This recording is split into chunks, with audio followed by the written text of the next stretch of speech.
I've got one that can see. Logic before authority.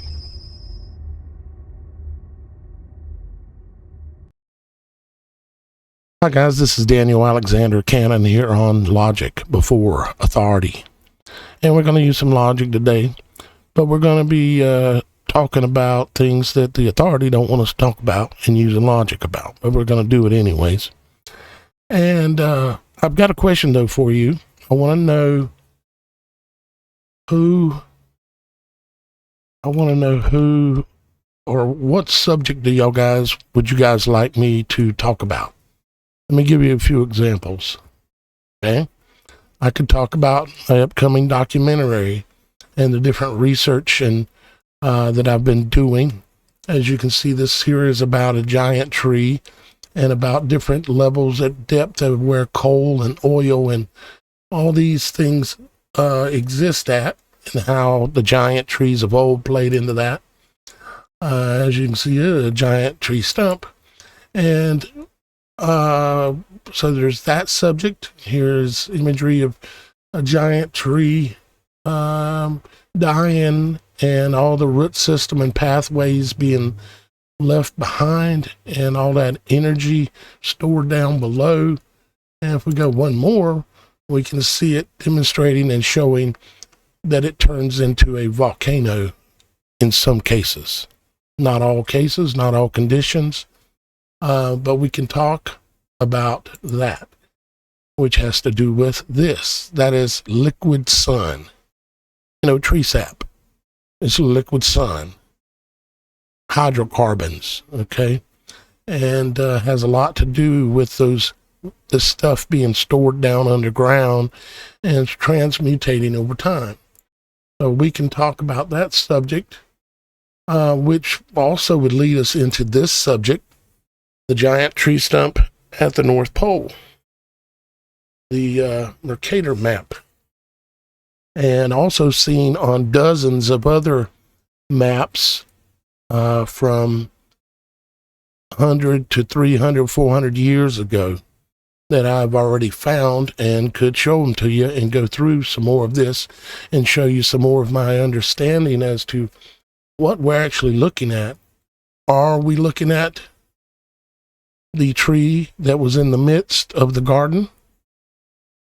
And so we can talk about that. Okay. Related subjectry about craters and the fact that the crater, like in Arizona, I think it is, and other places where these craters exist, what they actually truly are and what they are not. We can go into that kind of stuff. We could go into talking about the energetic spin and creation of hurricanes. And that sounds boring, but it's not, because once you understand it, it can and does reveal many secrets to our world. And I spell world, W-H-I-R-L-E-D, world, because that's the correct spelling, because that's what we live in. We live in a world that is much similar to the imagery that you see here of a hurricane going through category 1 to category 5.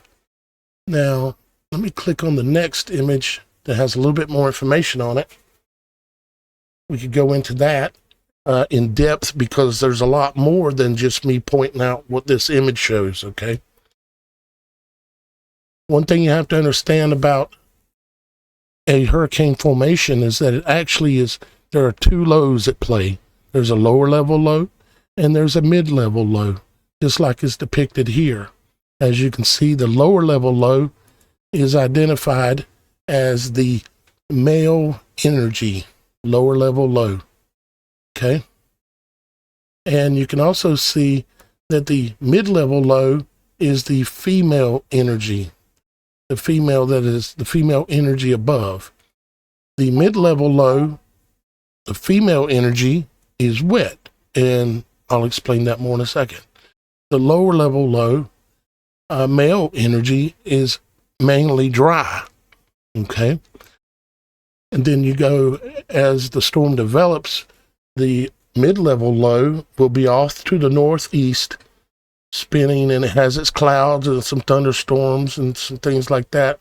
But then you have the lower level low that is off center of it and down to the southwest, and they must couple and come together in order to create a powerful storm. Cat 3, 4, 5, 5 being the strongest, of course. And so we can go into this and show it in detail. Okay. As you see across the bottom down here, it says key points. The lower level low, male energy, is mainly dry and is spin driven. The mid-level low, female energy, is wet and moisture driven. These are actually just facts about how hurricanes work. Okay. When they come together vertically, the hurricane intensifies. Now, some of you have heard me talk a little about some of these subjects, but I know a lot more, and I can take you into how this is related to our world, how it's related to our bodies, and how it's related to the heavens. In-depth explanation, okay? And all of this, too, is related to this in abstract image of a portal, right? With two mountains on either side, okay? Water flowing down below, the wetness, the water flowing below, and the spin and the spark of creation, which is tied to portals. Okay, so we can go into that, and a lot of this information crosses into itself. Like this right here has to do with this. It does. Oh, how'd that get in there? Well, actually, what I could do is I can explain to you in depth exactly how this happened and what they did to make it happen. Okay? Literally, the physics and symbolism behind it, why it was done, when it was done, and what it represents, because this is something that represents the world itself, the human body, and the heavens. So we could get into something like that. We could also, if you wanted to talk about something else that I'm keeping an eye on, is the U.S.-Mexico border wall status. Is the wall complete?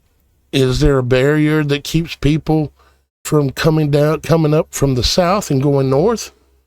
Or more importantly, is the barrier finished so that someone north, say you're up here somewhere and something's going on that you don't like and you want to go south, is the border complete yet? Or when will it be complete so that you can't go south?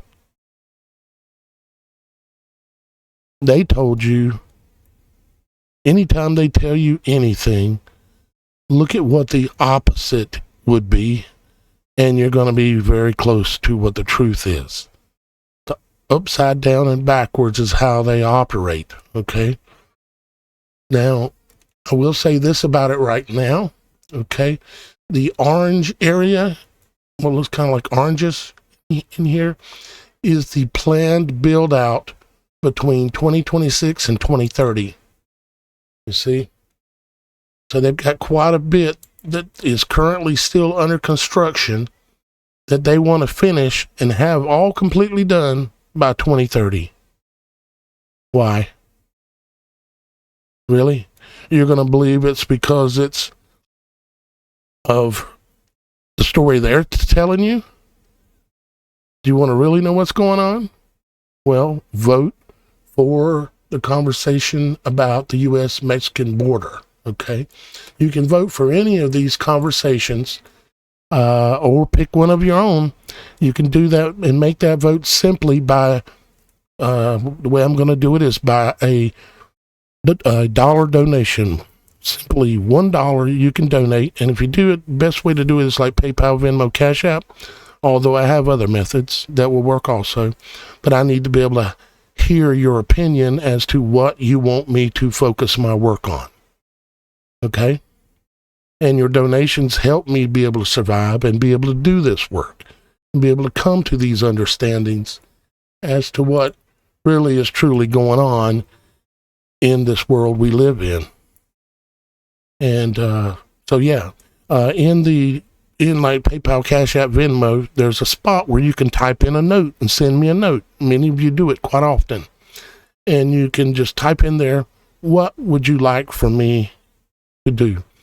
You don't have to. I mean, you can donate to the channel without doing that, but I'm giving you an opportunity, y'all guys as a group, because whatever I get the most votes on is what I'm going to focus on. I want to know what y'all guys want me to get into. Like, many of you have seen this, some of you have not. This is an antenna, a circuit board. It's an antenna transmitter that goes in a cellular tower. And a gentleman a number of years back, around 2019, 2020, he pulled one of these circuit boards apart and found that on the antenna, this is where the antenna screws on right here, the connection to the circuit board, it said COV.19. Why would that be?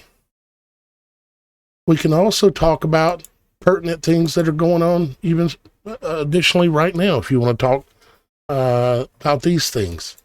Like, we're seeing this a lot right now, right? Let me show you this one. Enough is enough. Melania Trump presses ABC to act on Jimmy Kimmel after expectant widow joke. Supposedly, Jimmy Kimmel said that she looked like a glowing, expectant widow, meaning she's expecting her husband to die. Okay? And of course, we all know what happened the other day, or what they claimed happened. Okay? But you can see all of these people, including Trump, is saying out loud in words now, enough is enough. And where does that come from? It comes from this. This is the Illuminati playing card that was printed in 1995, which I have a set of. Thank you to, I think it's James that gave it to me. And it says, enough is enough. Anytime, at any place, our snipers can drop you. Have a nice day. This card, play this card on your own turn before drawing any plots. You may remove all zap, paralysis, or attribute freeze cards, meaning anything stopping you from achieving your goal, you can play this card. It says you can remove all those types of things, attribute, zap, paralysis, freeze cards that are affecting your power structure. However, preoccupied with your house cleaning, you may, it says, however preoccupied with your house cleaning, you may draw no plots this turn. But basically, if you pull this card and use it, which is what they're doing right now, they get to, it stops everything in its tracks, you know, like an assassination, you know, kind of thing going on. And what are we seeing? They're talking about it nonstop right now. Just Google enough is enough. And I even have the press secretary for Mr. T. Some of you might have seen this. Take a listen. On the Secret Service that can get more people killed. Enough is enough. They're saying enough is enough. That's T's press secretary, and she is saying this. Now you say, what kind of card or thing is that, Daniel? What are you talking about? They were printed in 1995, and they predicted things such as this, these two events. Well, where have we seen that before? You know? And they predicted, oh my gosh, a lot of things that absolutely have come true and will be coming true. We could dive into that. If you want me to dive into the cards themselves, I've got my own deck that doesn't have card set, doesn't have every card they make, but it has a large number of them. You'd have to have like, I don't even know, 10 different sets in order to have all of them. So we could talk about things like that, you know, because here is an example of something else that predicted: disaster, epidemic. This is an attack to destroy any place. It does not require an action. Its power is 14. This is not an instant attack. Other groups can interfere normally. If the attack succeeds, the target is devastated. This attack cannot actually destroy the target. So, did this card play yet?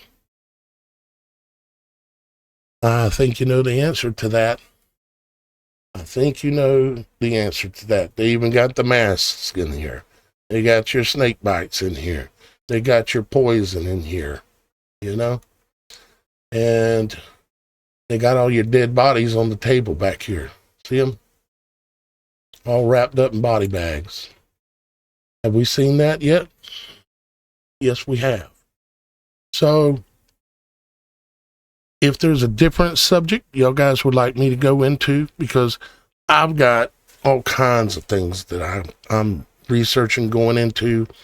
I'm currently building the documentary of The Secret of the Trees.